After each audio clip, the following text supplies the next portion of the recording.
All right, my storage filled up again.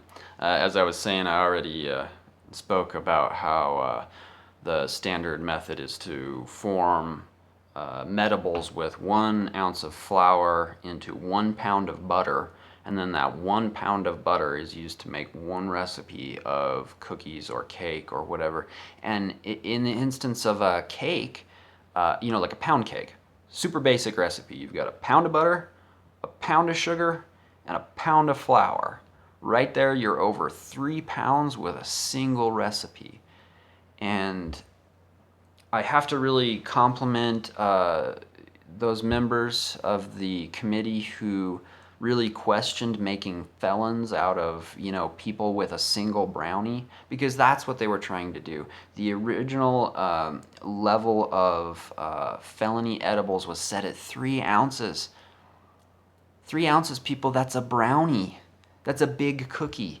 It's not, I mean, that's one serving, and they're trying to make felons out of someone with a brownie. Okay, so then some of the more sensible members of the committee suggested making it a 10-pound limit for the felony. Well, okay. If you want to felonize somebody for having something that doesn't hurt anybody, 10 pounds is better than less, I guess, but they were shot down. So they tried for 3 pounds. Now, again, at the 3 pound level, that's making a felony out of somebody that makes a single pound cake that might last them for a week of medicating. That person's not a felon. Tried to make it the 3 pound level, failed. Votes weren't there. Tried to make it 1 pound, and finally there were just enough votes. But in each case, there were enough members voting against moving it off of higher quantities that I was just floored. In particular, one of the members of the Judiciary Committee meeting, Representative Sam Crone, he told me personally, bragged about his friends in Colorado who they use cannabis and they'd offered it to him and he knows it's no big deal. And he even outed our server at the bar where we were as someone who had been busted with pot, but he helped him get off, or let him off, or whatever he did as prosecutor to get him off, because he knew pot was no big deal. And told me personally that he would vote for medical cannabis legislation and has voted against it in every instance. But he voted in each instance to keep the felony level of edibles at 3 ounces, despite knowing by his own testimony that cannabis is no threat.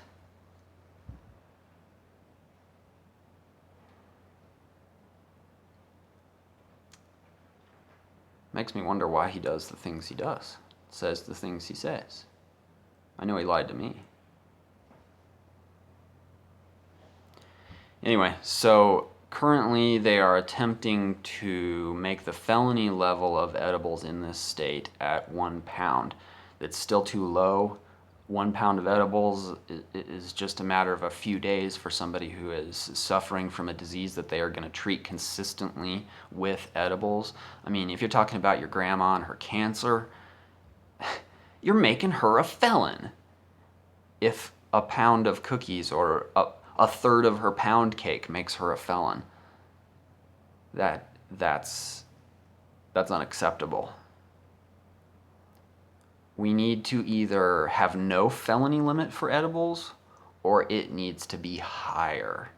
It's just, one of the members of the committee, I heard him make the comment that, boy, we need to make an example of these people, and show that, boy, it's not acceptable here. What you're doing is you're making felons out of people who already live here peacefully and are of no harm to anyone else. And that's completely unnecessary. You're trying to make felons of people who come back from a weekend with a brownie from a place where it's perfectly legal to enjoy as recreation what you are attempting to felonize. Seems cruel and unusual to me. But at any rate, I hope that this video, as long as it is going to prove educational. I hope that you can accept some of the information that I have provided, and I am hoping that there are some links down at the bottom of the screen coming along here at each of the different topic points where you can click on or at least see the internet links to the journal articles that I reference when I make some of the statements that I make. Because see, the difference between me and the Haida report is I have gone through the trouble of actually poring through lots and lots of peer-reviewed research and digging out the actual data, including the studies that the Haida was supposedly built upon. So I hope I can convey some of that actual truth to all of you all and convince you to not just work toward cannabis legislation for the sick people in this state, but, you know, be an example. Step out, seek out someone who's carrying a petition, sign the petition so that we can bring this to the ballot so that the people in this state can vote. Because that's the thing, this has 72% support. If you care about the people that support this, you should support it too. Look me up. My name's BJ Sondeno. I'm in Cody.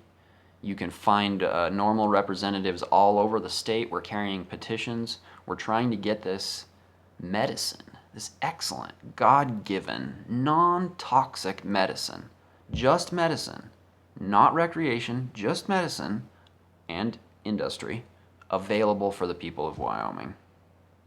Help us make it happen. Thank you.